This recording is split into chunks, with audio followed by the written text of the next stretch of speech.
Good morning, everyone. My name is Robin Budish. I am the Executive Director of Transit Choices. For over a decade, we have been advocating for a multimodal, equitable, safe, efficient, and reliable transit system for the Baltimore region. And each month, it is really our pleasure to bring to you these meetings, which are open to the public, where we invite leadership within the transportation arena to share updates and important information on the projects they are working on and are responsible for, and to give you the opportunity to speak with them directly. So we like to keep our meetings flowing smoothly and ending on time.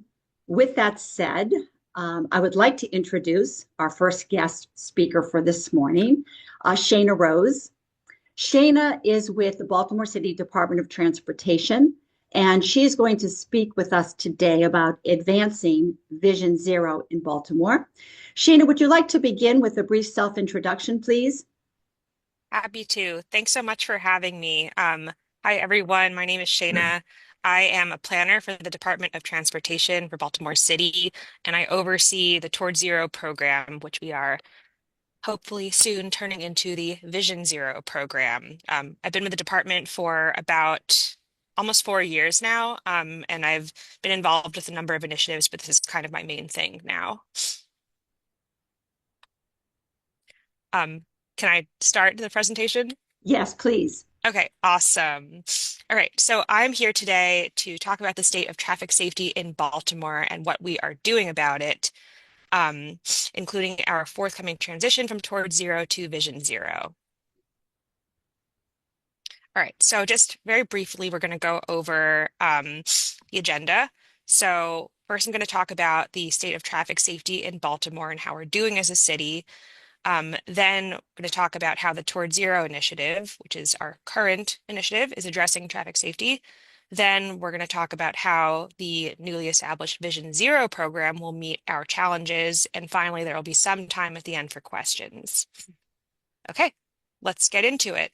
Excellent. How is traffic safety in Baltimore? Well, it's not great. I will say, though, over the past 5 years, we have seen some modest declines in overall crashes, including injury crashes. 2020 was kind of an anomaly year because of pandemic travel patterns with fewer people on the roads, and so we saw fewer overall crashes compared to 2019. But we spiked up again in 2021 as people returned to in-person life and have been declining steadily ever since. Now, while overall crashes have gone down a little bit, the ones we really care about are those that result in serious injuries or fatalities. So fatalities in 2023 were the lowest they've been in 5 years, but not by much, and serious injuries are spiking. Um, our lowest serious injury and fatality year was 2018 with 39 fatal crashes, but we've hovered between 40 and 50 fatalities every year for the past 10 years. Um, in comparison, DC had 50 fatalities in 2023, so more than us, but they're a slightly bigger city. They have a bigger metro area population, and so considering all of that, their rate was actually lower than ours.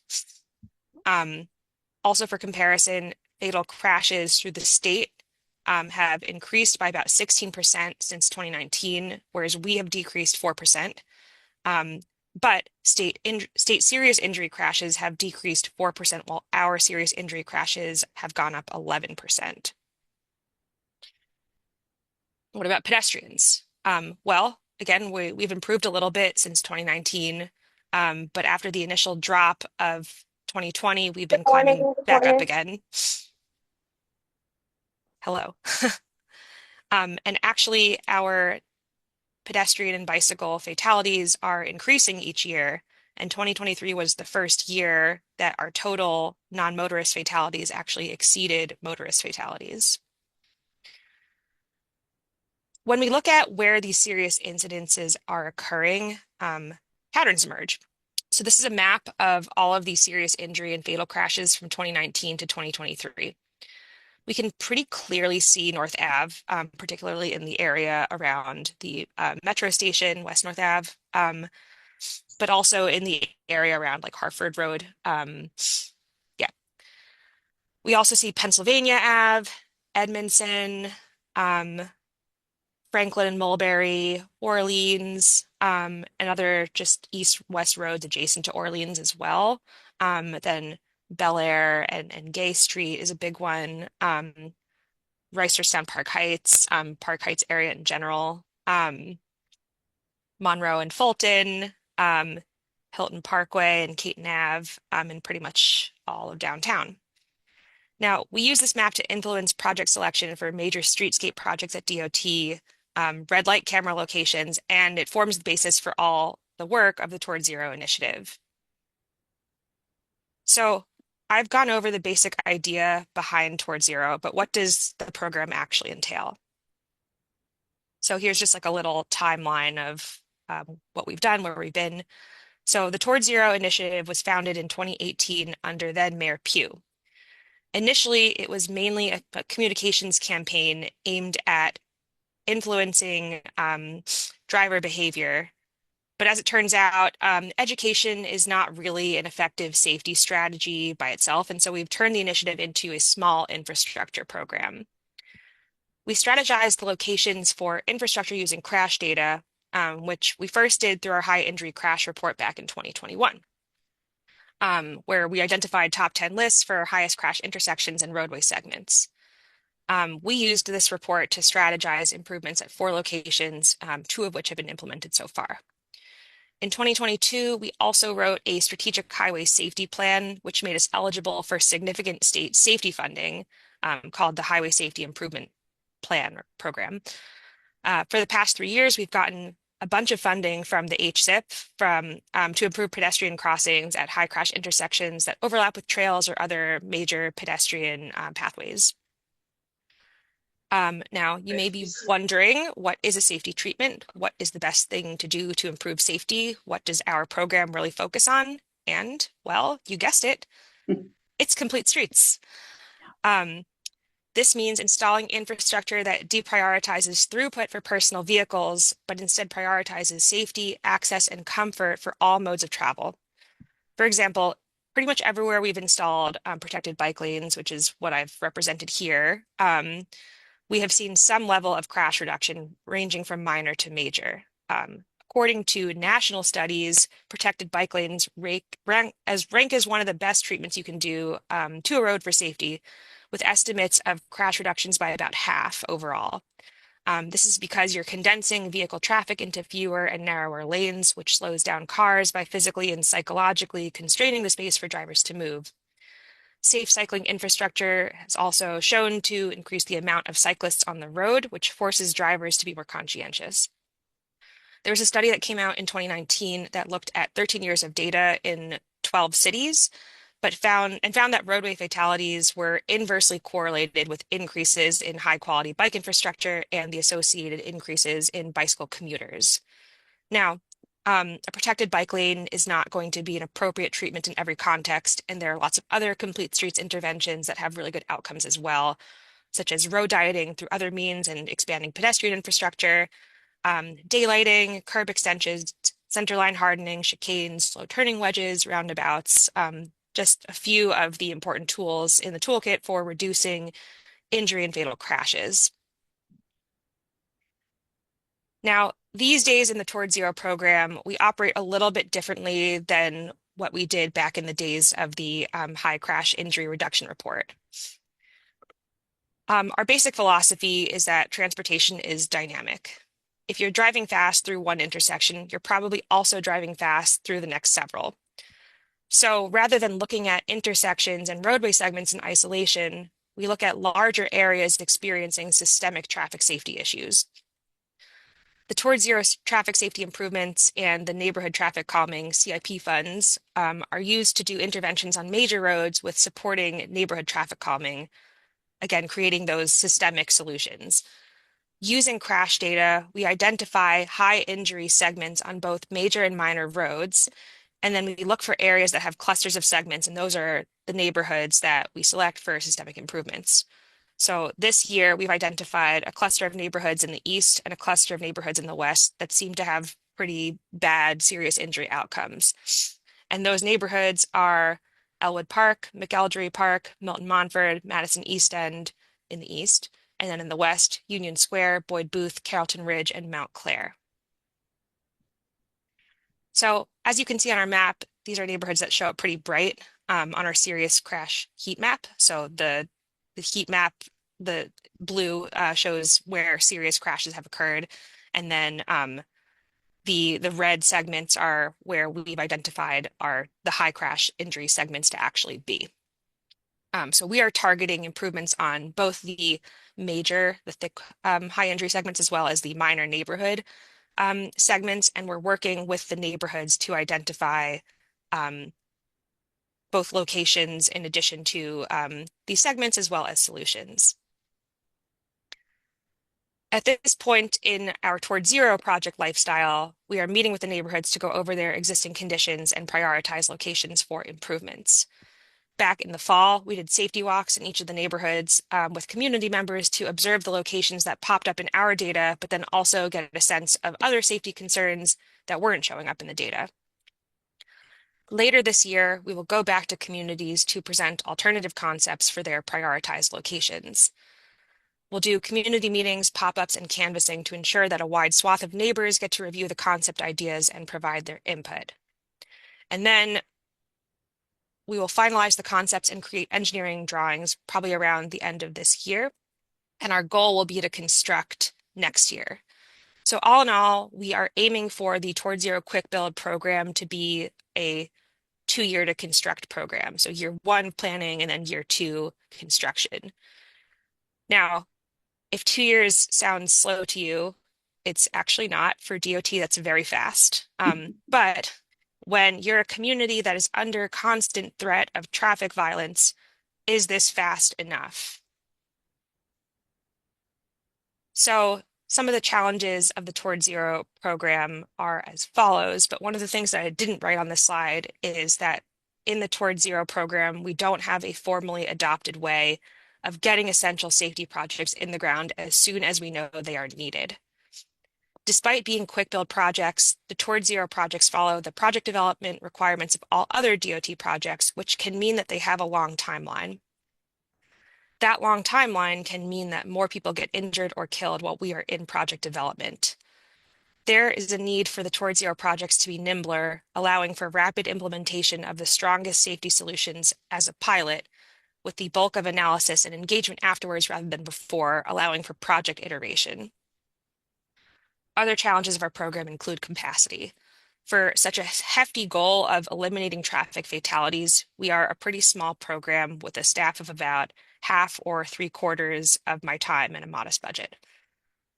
I definitely have my willing collaborators, but there aren't really people, even including myself, officially dedicated to this initiative within DOT or at other agencies.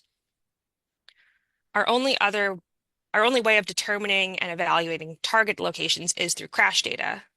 Now, crash data is publicly available and it can tell us a lot, but it does have some pitfalls. It's not always accurate, and not all crashes get reported. There is growing evidence from the University of Maryland Medical System that crashes involving pedestrians, bicyclists, and scooters are underreported. And there's a study out of DC that showed crashes are particularly underreported in predominantly Black and Hispanic neighborhoods. Plus, there are locations that are relatively low crash, but the few people who do have to, cross the street to get to the bus or walk to school or ride their bikes to the grocery store are at very high risk due to the car speeds, and we don't have good ways of reflecting that. Now, crash data needs to be measured on a scale of about 3 years to really determine trends. This means that when we install infrastructure, it's hard for us to evaluate how that infrastructure is performing in real time. We would need to wait about 3 years after something is installed to determine whether we need to make modifications to improve the outcome.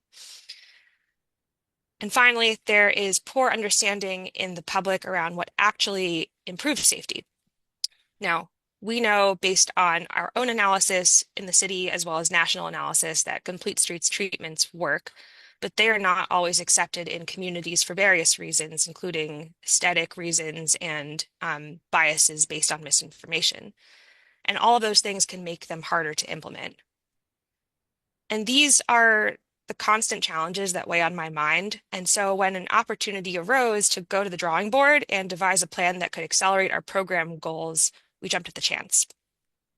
So, looking to the future, Vision Zero. In 2023, DOT won a $1 million grant from the federal government under the Safe Streets for All program to take Towards Zero to the next level and establish the Vision Zero program. And we are doing that by creating an action plan with an aggressive but realistic timeline for our goal of zero. And once we do that, we will need to get our plan and goal formally adopted by the city through either an executive order or legislation. And so thinking about the kinds of challenges that our program faces offers an opportunity to create solutions. So we are going to address our challenges through proactive policies around project selection, project development, and evaluation protocols that make use of reliable and more robust data that can be measured on a shorter timeline. We're going to establish clear roles and responsibilities of DOT staff and other city agencies in support of Vision Zero.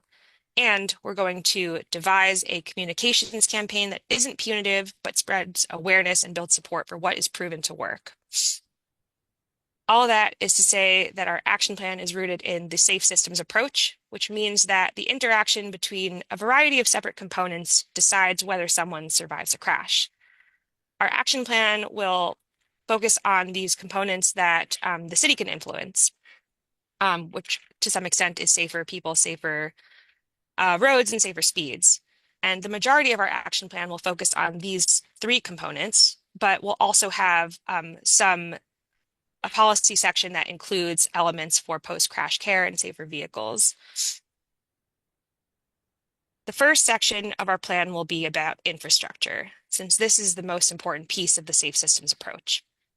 In partnership with the University of Maryland and Morgan State, we are going to be identifying and officially adopting a high injury network, and we will use the HIN to prioritize DOT projects. The HIN will be based on risk modeling of multiple data sources that influence crash outcomes, and not just crash data, which we know to be incomplete. So, what kind of data will we look at? Namely, the overlap of high-speed driving and vulnerable populations. We define vulnerable populations as people not in cars, but also people in cars with chronic illnesses, the especially young or old, people with other sorts of health vulnerabilities. And so we'll be looking at locations where these people are most likely to travel through in conjunction with speed data and infrastructure data. Also, we are gathering community input. You may have heard of our near miss initiative that is part of the Vision Zero action plan, and we are definitely looking for your input. So far, people have logged over 1,300 incidences of near misses, though mainly locations that are associated with higher affluence and higher engagement. So now that the weather is nicer, we are going to be doing some pop-ups throughout the city, especially targeting areas that we know to be dangerous, but we're not really hearing from people as much, such as like over here and over here and up here. But there's still a lot that can be gleaned from what we have so far. Most logs so far have involved cars to some extent, and most people have logged near misses of pedestrians with cars. The people who are logging are experiencing these near misses pretty often. A lot of the people who logged mostly walk for their transportation modes, but also drive. So walking and driving were the two highest. And really under half were frequent bikers. So we definitely know that the population that we're hearing from is not just exclusively the bike community. Now, the top three culprits of near misses were speeding or distracted driving, driver turning without looking, and driver running a red light.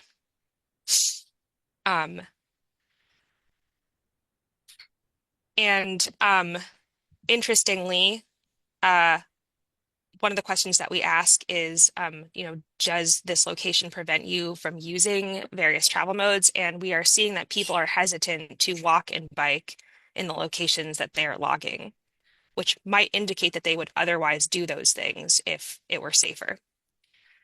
So we are going to use this data to validate our HIN and provide some clarity about what's going on, both where the near misses are occurring as well as systemically, regionally. We're also going to use it to gauge appetite for various solutions.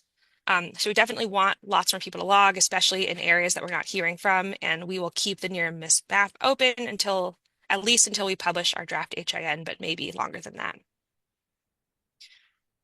Okay, so to get to our HIN, we're going to be doing risk modeling of our roadways.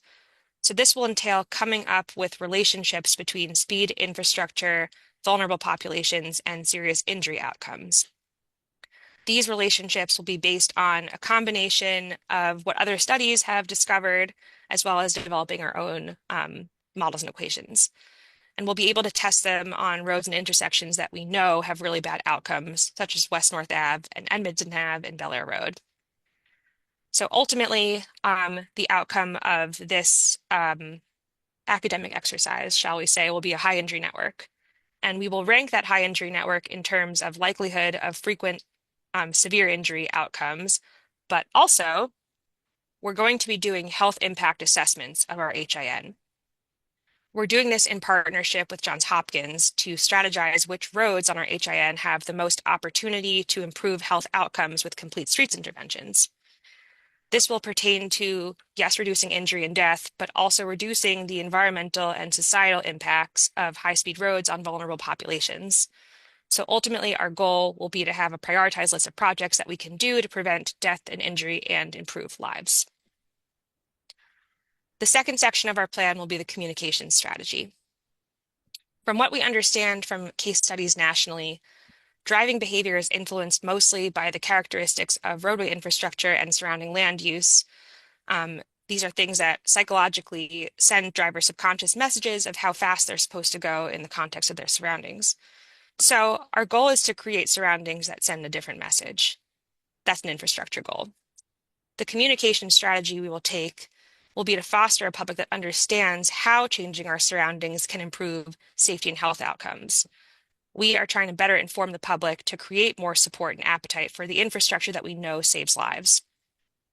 Secondarily, we'll also look to share information and create programs that enable more people to walk, bike, and scoot and take transit because there is safety in numbers on our streets, and having more people try new modes of travel fosters more respect between the travel modes. Now, there are lots of people in the public who already get it, and they're clamoring for more inclusive infrastructure. This will not be our target audience for this campaign. We are looking to find people in the city who are unfamiliar with complete streets, but in general care about safety and other related things like climate change, public health, access to education, employment, and healthcare. We are going to find these people using the outcomes of the Baltimore area survey, the JHU 21st Century Cities initiative that they administer each year to neighborhoods both in the city and the county. We are going to do focus groups with our target audience and test various messaging aimed at generating understanding and support for safety improvements. In order to create this messaging, we're going to collaborate with local artists, comedians, and graphic designers in what we are calling a brain trust to develop this messaging. Everyone's going to be paid. Ultimately, we will produce a collection of content and strategies that can be used in a public campaign, including branding for the Vision Zero program. And then finally, there will be a policy section for how the program should be set up, administered, and governed.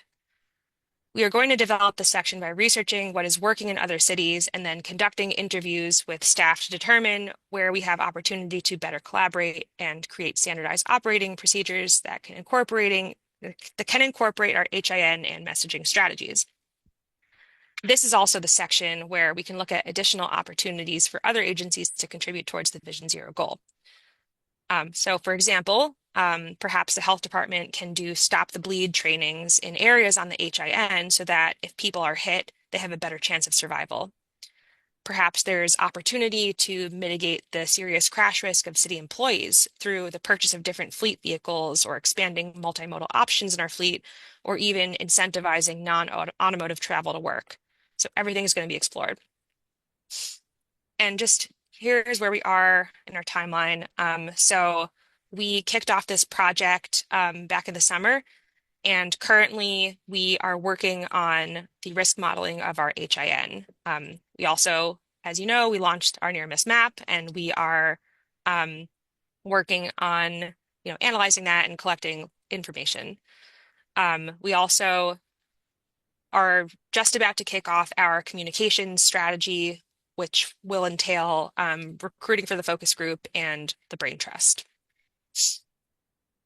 Um, Ideally, our HIN will be in draft form early in the fall, and we will host numerous open house style events and pop-ups and do canvassing, as well as have a robust online presence to solicit feedback on our HIN as well as our other recommended programs and policies and strategies. Then our goal is to finalize the action plan ideally in the winter of 2026 and adopt Vision Zero as an official city goal and policy in the spring of 2026. And so that pretty much concludes how we're currently advancing Vision Zero in Baltimore. You can stay up to date with our project on our website. That's the Vision Zero Action Plan QR code and Streets of Baltimore Vision Zero link. Here's a QR code for our near miss survey, which is also on the Vision Zero Action Plan website. And then our Towards Zero Quick Build projects, we have a website for that as well. And then finally, just a little preview of what's to come after we adopt our action plan. We also won about $10 million from the same federal fund to pilot the recommendations of the Vision Zero Action Plan. Federal funding is a little bit in limbo right now, so we hope that we'll be able to do this project, but we're very excited about it.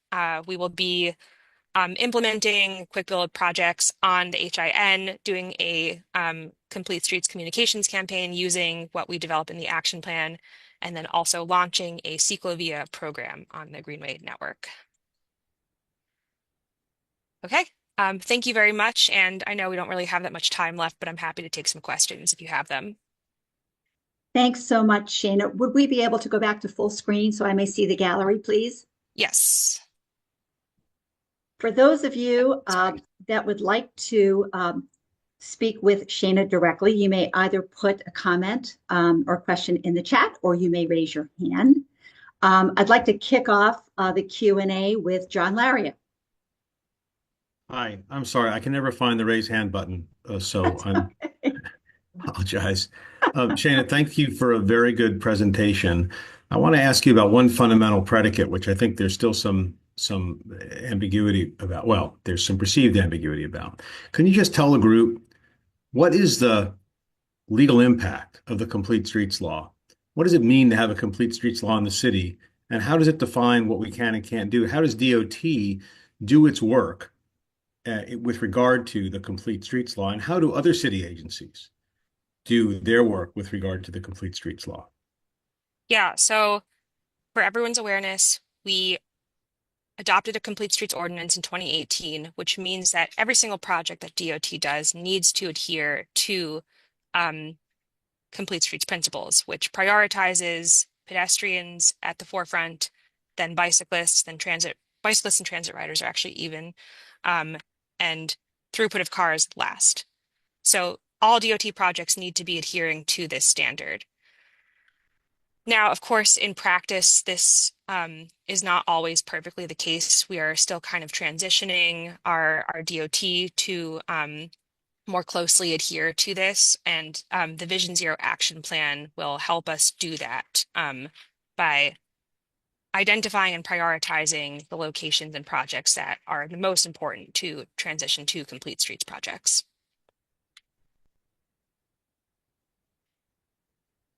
And what about other agencies? I cannot speak to other agencies, but again, in the Vision Zero Action Plan, we will identify opportunities for other agencies to collaborate with us. And then I guess my last sort of version of that question would be, other than sort of picking things that you want to affirmatively do to further the Complete Streets ordinance, what about just evaluating individual actions that are taken to make sure that they comply with the Complete Streets ordinance? Yeah. I mean, that's all going to be part of the action plan. We're going to be evaluating, what we're doing well, where we're struggling, and where there are opportunities to better align under that goal. Thank you, Shayna. Anna?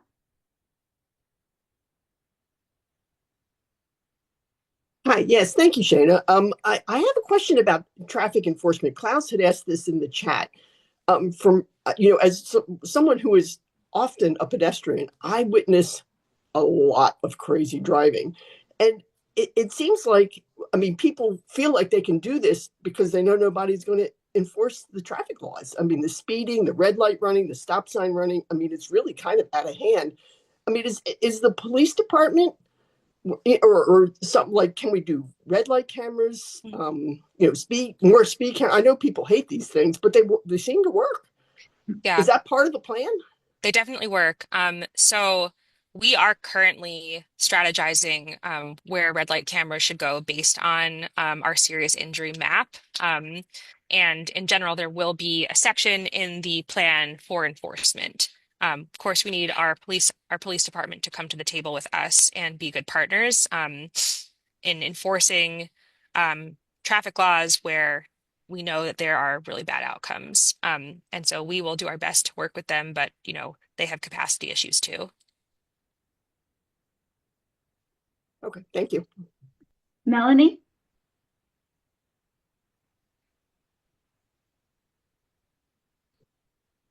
Melanie, I think you're still on mute. Hi, I'm Melanie Shire. I'm from one of the project areas that Shane is working in. I'm in Mount Clair. I just wanted to mention, she was talking about like the expediency of doing this work. I'm extremely excited about it. 1 year turnaround would be massive, but just in context, the areas that she's working in right now, some of them have not seen street treatments or even paint done for decades. Like, it's not just about how fast can this project move. It's about like you're going to areas that haven't had any kind of engagement from DOT in some regards for a long time, like generational. So thank you for being here and thank you for going as fast as you can. And you have most of our support.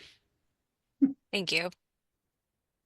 Shayna, I have a question for you, a point that you brought up in your very thorough presentation, and that is the challenges that you're facing with partnerships, both with agencies, and city agencies, as well as perhaps the public. Would you be able to speak to that in a little more detail? And also, how can Transit Choices support the wonderful efforts of your program? Yeah, thanks. So currently we just don't really have partnerships and Vision Zero is a really big goal. It needs to be an all hands on deck approach and DOT can't do it alone. So we are looking to foster partnerships with other agencies, but also with community groups to figure out how we can best come together as a coalition. I think right now, the best thing that Transit Choices can do is plug the near miss map because that's the biggest public push we need. Sure. So especially in, the areas that we're not necessarily hearing from people as much like in West Baltimore and East Baltimore and Park Heights. And then, I think that's the major thing, but we'll have more things in the future. It would be our pleasure. So I'll talk with you offline about that. Chris? Hi, I spend a lot of time working in Madison, Montford, McElderry, and Madison East End. One of the things that I do notice over there, you were talking about McElderry being a dangerous place, is it would be great if MTA would be willing to do bus rapid transit lanes particularly on Orleans and Madison Street. They are terrifying to walk along. Yes, thank you. And I also just want to mention, I hear you there. Definitely. Um, we are looking at all of the roads in that area. So more to come soon.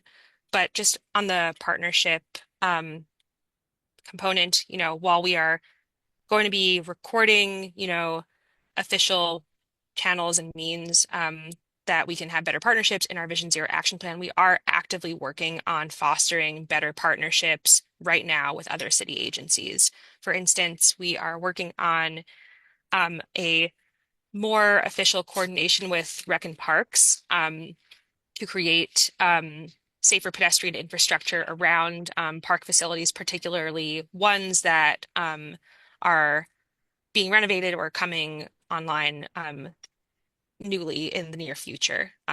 So that's just like one of the coordinations we are working on, and we are working on several others as well. Shayna, we have several comments in the chat. I'm going to read a couple before we move on to our next presentation. Before I do that, I would like to invite anyone that's with us this morning, if you're joining us for the first time and you would like to receive the meeting materials, kindly put your email or contact information in the chat. So I see Delegate Edelson has now joined us. However, I'd like to take a moment to read two messages in the chat. One is from Jed: disappointing to see the stop sign enforcement camera legislation amended to a pilot program, only 45th district with funds not all going to Baltimore City DOT. Would you like to comment on that briefly?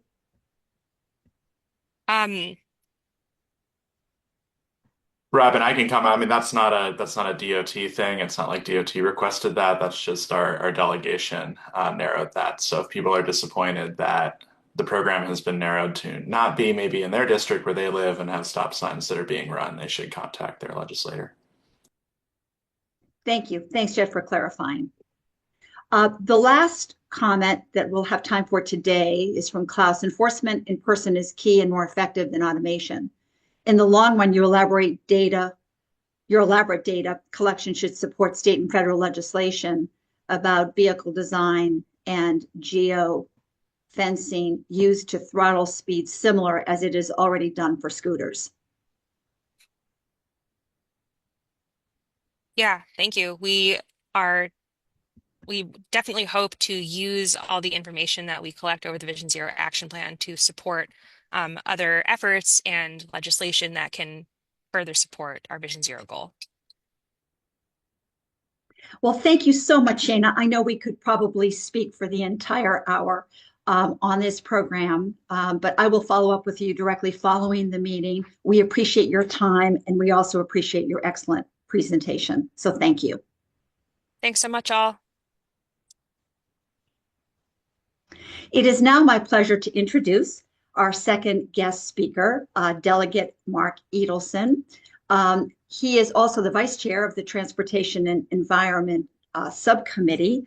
We're so grateful to have Delegate with us this morning, given the very, very busy session that's going on in Annapolis as we speak. So good morning, Delegate Edelson. Good morning, Robin. It's great to see you all. Thank you so much for being flexible with the timing. Early this morning, I thought we were going to have a voting session right now, and so I was going to have to unfortunately say that I couldn't be here, but thankfully that got moved a little bit. So I'm able to be here with you all, and it's great to see you all. This is one of the craziest times of session, without a doubt. Next Monday is what's known as crossover. And the significance of that is that any bill that has been introduced in the House or the Senate needs to have full passage out of that chamber and into the other chamber in order to have a shot at getting over the finish line and full passage prior to sine die in early April. So at this point in time, every committee in the House and the Senate has heard a few thousand bills. There has been an extensive amount of debate and analysis and amendment, and now we're sort of in that final stage of sort of frantic voting sessions and modifications and things like that, and whipping votes to see what bills are able to make it through to get to that final passage. So these last few days are always extremely intense, and I'm really glad that the timing worked out for me to be with you all this morning, sort of in between a million meetings and then being back on the floor for more voting sessions shortly. So, the update that I have for you is really that things are pretty frantic right now. I'll be totally honest. That's how it is every year this time.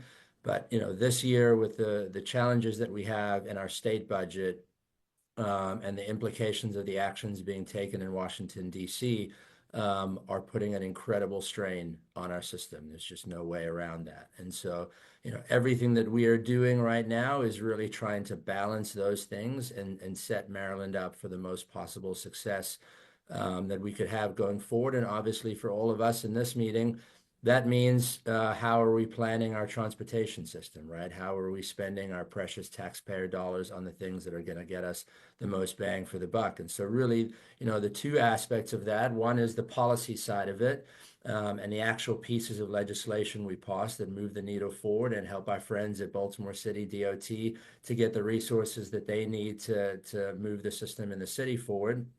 And then on the other side of that, it's the financial question, right? It's the budget. It's where do we get the revenues from to fully fund the system that we want to build. And so, going back a couple steps, in September of last year, as you all know, the State Department of Transportation presented to all of us their draft CTP, the 6-year Consolidated Transportation Program.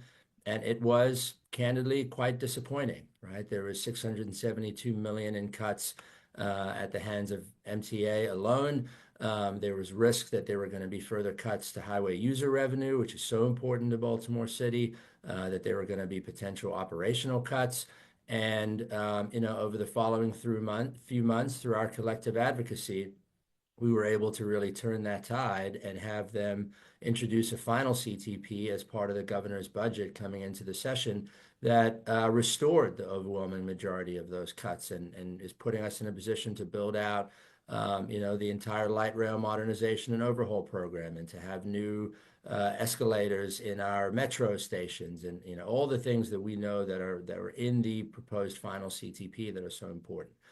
Then that goes through the budget process. And ultimately, the goal for us is to protect those investments and try to see if we can find some more to put more money into the system. And so that's sort of exactly where we're at right now. For a pretty decent part of session so far, there appeared to be very close to agreement between the House and the Senate on the governor's proposed budget and the revenue sources, et cetera, at least in terms of the amount of money that was proposed. If you recall, the new revenue that was proposed by the governor via the BRFA, the Budget Reconciliation and Financing Act, for transportation specifically, is about $420 million per year, which, when you are able to use that to draw down, federal grant opportunities, it ends up being about $600 million per year. The two major sources of that revenue is the Amazon delivery fee of 75 cents per delivery for certain deliveries, and repealing the vehicle trade-in exemption, which is where, when you take your car to a certified dealer and you want to trade it in for a new car, the taxes that you pay on that new car are essentially deducted by the trade-in value of the old car. So getting rid of that trade-in deduction and the Amazon fee was really the lion's share of that $420 million. Where we are right now is that, candidly, there is not agreement at this moment between the House and the Senate, one, on those two particular revenue sources, and two, on the amount of revenue that we're going to be looking to bring into our transportation system this year. I think the challenge is really trying to find the right balance between raising the revenues and investing in the system, while at the same time understanding that Marylanders are hurting right now, and folks are struggling to balance their own personal pocketbooks and and we want to be very thoughtful about that and trying to strike the right balance. I would say I think the House was there. I think our friends in the Senate are not quite there. I'm guessing you're going to have a question for me, which is how can we help? And the reality is, I think in the next few days, the advocacy of groups like this to help our friends in the Senate understand the critical nature of these investments in this system right now, not next year, not the year after that, but fully funding the proposed CTP that's on the table right now is absolutely critical to the city, to the region, but really to the entire state of Maryland. And so, that's sort of where we are in the next few days. The typical process is that the budget originates in one chamber each year and then the opposite chamber the next year. So this year it's been in the House. So we've sort of had first crack at it. Typically it would move through the House right around this weekend, crossover weekend. So we'll be in Annapolis all weekend, in voting sessions, debating on the floor. And this is usually the exact time when the House would move the budget and the BRFA, which is sort of the document that balances the financial policies in the budget at the same time this weekend. As of right now, those documents are still sort of being negotiated between the House and the Senate. And so, my suspicion is as of now, everything will sort of move along at the time that it does. But there's still heavy negotiation on those two. And the other thing that we cannot ignore is, as I said in the beginning, the implications of what's happening in DC. And so, every day that goes by, we get a little bit more data as to the decisions that the federal government is making and how it is that we need to protect Marylanders, quite frankly, from those decisions in areas like Medicaid, in areas like education, in areas like transportation. I'm sure everybody saw a week or two ago, the federal government put a pause on about $330 million worth of grant programs coming to the state of Maryland alone, specifically for transportation and climate initiatives. And so, these are the kinds of things that are frankly happening daily. If there's one thing about our federal government right now, it is not moving in any kind of a linear fashion. Things change every day, every hour, every minute. And so I think for us, it's about, trying to take in as much information as we can. But at the same time, at some point, we have to just make these decisions. And so, where I come down on them is we need to make the decisions that are going to set us up for success for our transportation system going forward. In my opinion, there are a few things that'll get us as much economic development potential as a high functioning transportation system paired with good land use policies. And so, that's sort of where I'm at on this. And I think many of my colleagues in the House are as well. But these are these sort of final few days where we're finalizing those discussions and those negotiations with the Senate, and it sort of changes frequently. But the impact that we as legislators make on one another is that we are all negotiating and trying to get the best possible data to make the decisions that we have.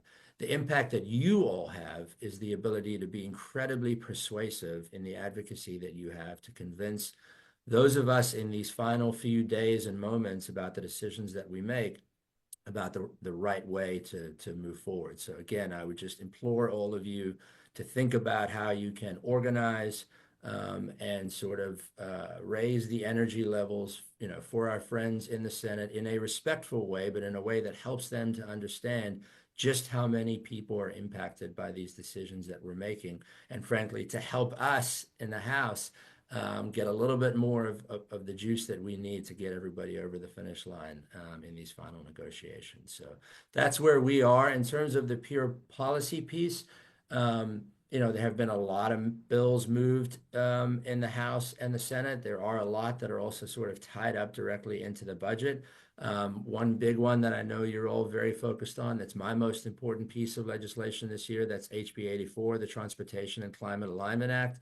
That bill was voted favorably out of the House Appropriations Committee, and it has since been voted favorably out of the House Environment and Transportation Committee. So my expectation is that that bill will be on the floor in the full House, either probably today or tomorrow. It will have second reader, and provided we're able to get it through second reader, it will then have third reader, and with a favorable vote, it will then be moving over to the Senate. So I am at this point, confident that we will get that bill out of the House favorably and into the Senate. I don't know the exact status of where the bill stands, in the Senate passage right now. I'd say my Senate cross-file Senator Shelley Heddleman is about as good as it gets. She is an excellent legislator, and I'm very fortunate to have her as the cross-file. So I have total confidence in her ability to do what needs to happen in the Senate. But that bill is moving. It's moving at the appropriate time, and so, I think that this is the right time for it to be happening, and there's plenty of time to get it moved from the House to the Senate and through the Senate in time before Sunny die. So that's the status update I can give you on that.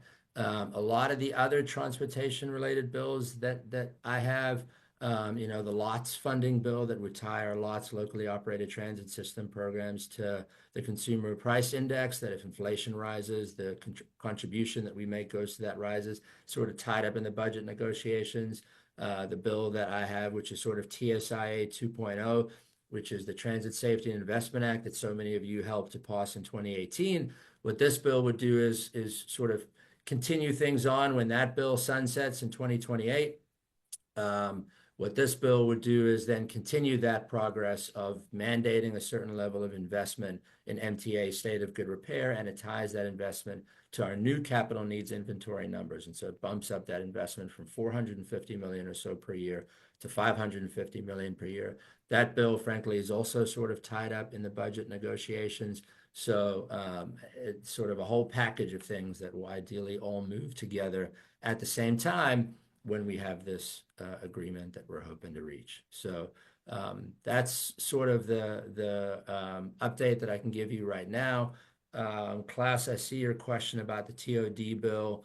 I think that bill is also, sort of tied up in these negotiations. There's the project prioritization bill that's a departmental bill of MDOT about changing how we do Chapter 30 and revising really the local aspects of the application for the CTP process. Both of those bills, frankly, are tied up in the budget negotiations right now as well. I think that on the TOD bill, there was a pretty significant amount of pushback from some of the counties and from MACO on behalf of the counties. And so I think that they're trying to work through some amendments to see if they can resolve some of those concerns. One of the concerns that I've heard has been raised is the notion of reducing or repealing parking minimums in the TOD bill near transit stations, which I have particular thoughts on because last year we passed my bill, which does repeal parking minimums within a quarter-mile radius of transit stations in Baltimore City. And it's interesting because at the time when I was proposing that bill, a lot of folks came to me and said, hey, why are you only doing this in Baltimore City? We need to be doing this in a broader sort of geographic region. And I said, I completely agree, but I'm also interested in making sure that this bill actually passes and not having it, sort of mired in local politics. And as we can see, as is happening with the TOD bill right now, unfortunately, that's exactly what's happening. So we do at least have that, bill in place. But the TOD bill, I think, is candidly facing some challenges right now, but I'm hoping we'll be able to get it moving and get it over the finish line prior to midnight on Monday for crossover. With that, Robin, I'm happy to take any questions. I saw a number of ones in the chat, but I think some of them might be more BCDOT focused.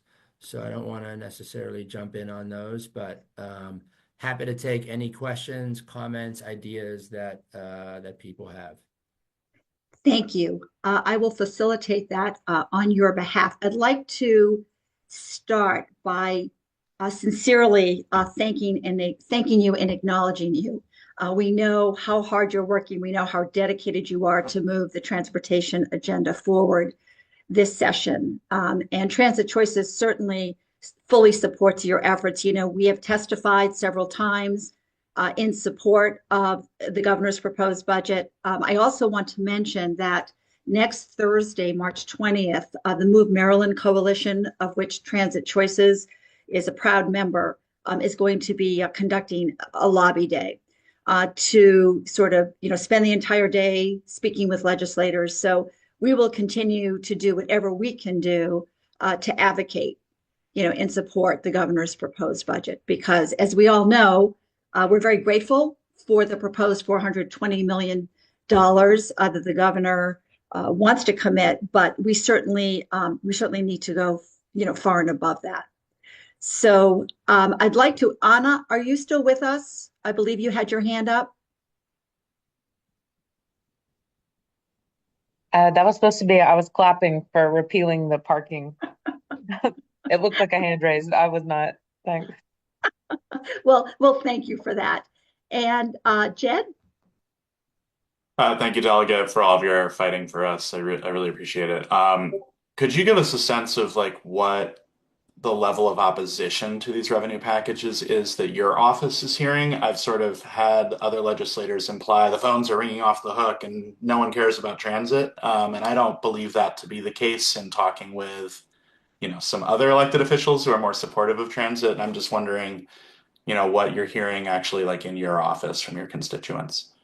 Yeah, I appreciate that. So,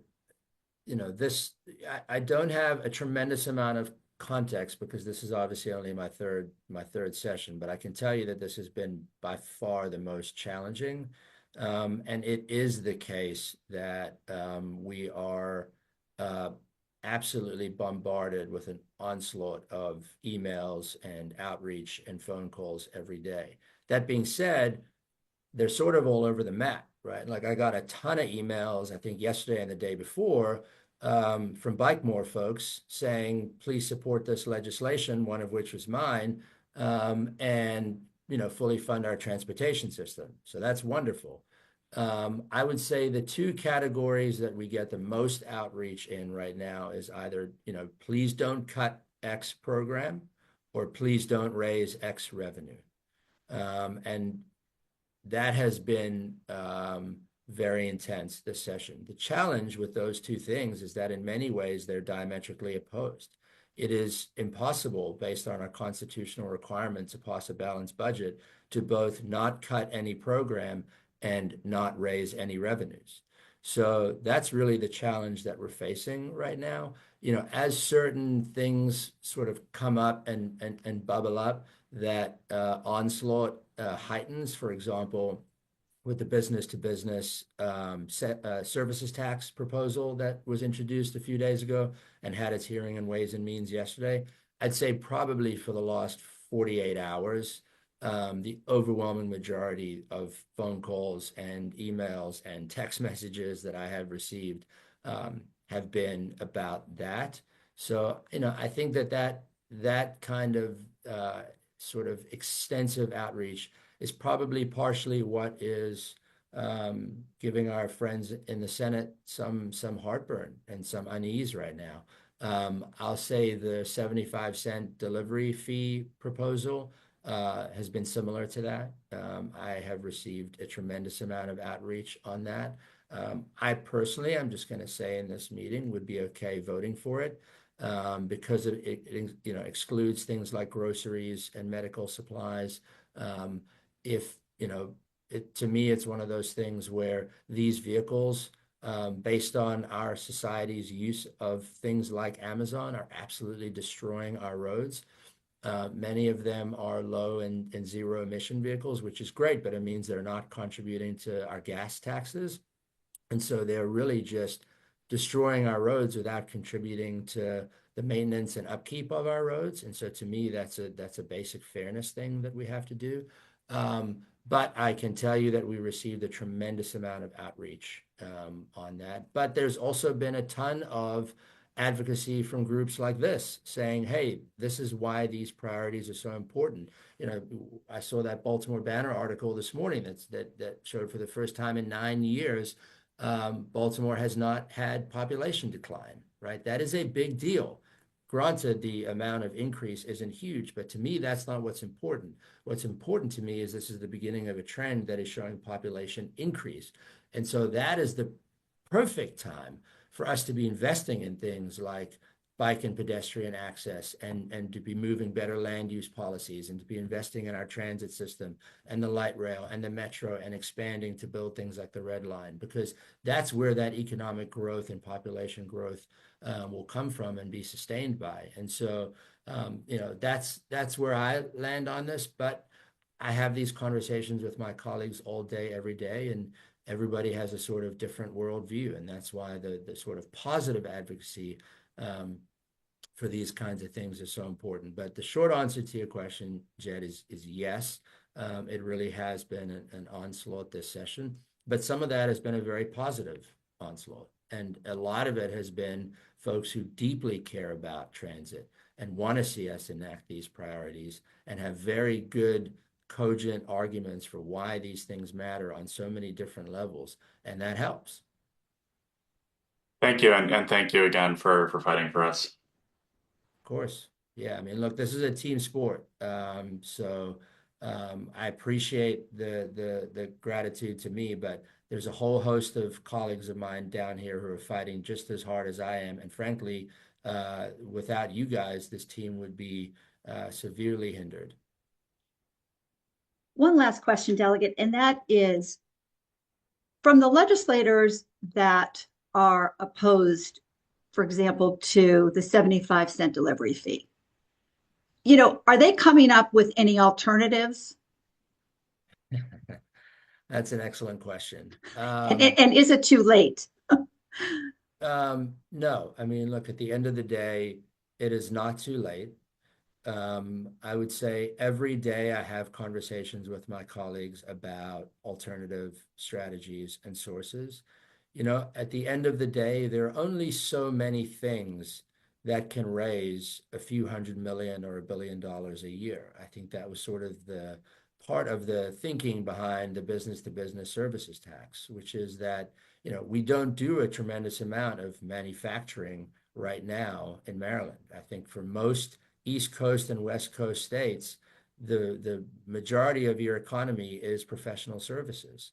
And so, we've all kind of based our revenue systems on things like sales taxes and income taxes and property taxes, but we don't tax services. And the reality is that is, where our economies have been for probably 20, 30 years now, and will continue to go.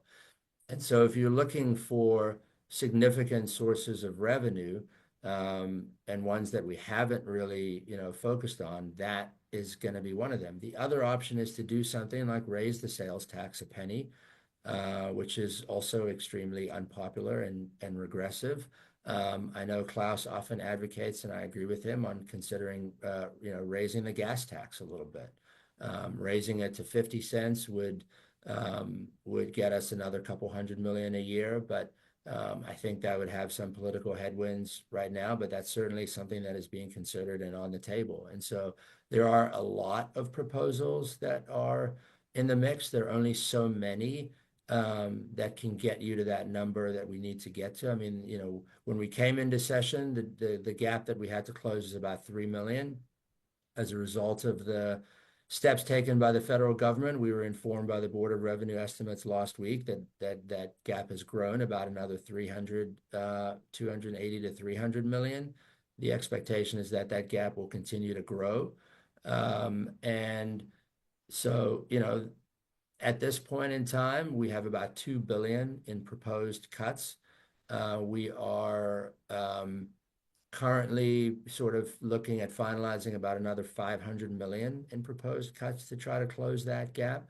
But a chunk of that gap ultimately is going to have to be closed by revenue, and revenue that's sustainable. You can't just do this stuff for 1 year because our structural deficit is growing. And so, yes, there are proposals to raise those revenues. I don't know that I've necessarily heard anything from our friends in our co-chamber that quite rise to the level of the amount of money that the 75-cent Amazon fee and the trade-in exemption repeal would raise. I mean, like I said, those are really the lion's share of the 420. I can't say I've heard anything in the transportation world right now that would rise to that amount, but there is absolutely time for us to get there. Thank you.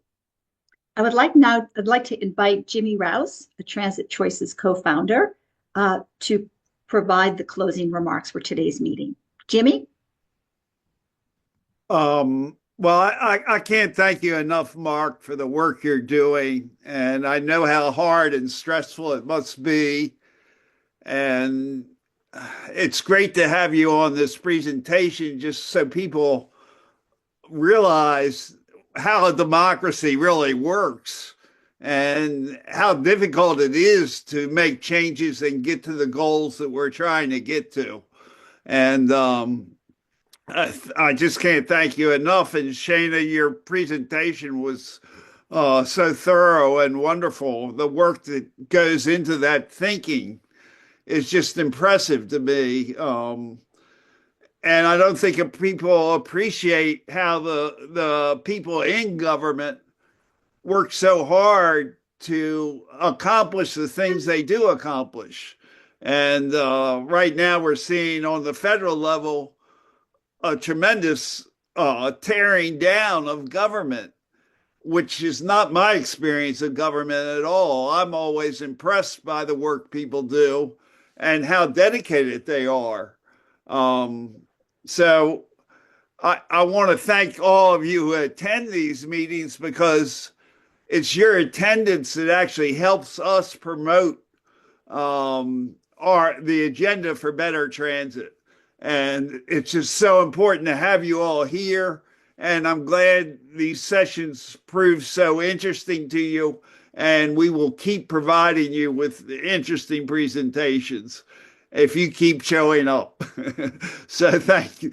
Thank you. I think that's really all we have time for, Robin. That's correct. So with that said, we wish you all a wonderful day. We are planning another very interesting meeting for April, and details will soon follow. So Transit Choices will continue to keep you updated and informed as we push forward with our advocacy to really do whatever we can to get the governor's proposed budget approved for public transportation. Thank you all. Goodbye.